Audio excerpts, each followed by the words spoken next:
बापरे, एवढ्या मोठ्या पावसामुळे तर डायरेक्ट पाणी गावातच आलं रे भाऊ. गावात पाणी होती, त्याला गाड्या गिड्या सगळ्याच काढल्या होत्या. मग काय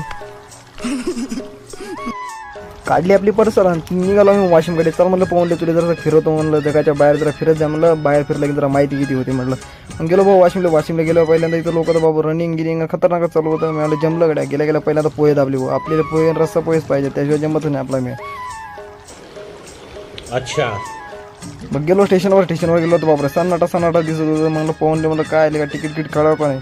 फोन म्हणे कशाला काढतात बा तिकीट म्हणे, बिना तिकीटाचं जाऊ म्हणे. मला चल बरं तू या मात्र होऊ दे म्हणलं. एकदा गेलो ट्रेनमध्ये, बाबू सोना चालूच होता. मग गेले पण घ्यावंच म्हटलं एकदा ब्लॉगमध्ये दाखवूनच द्या एकदा याची.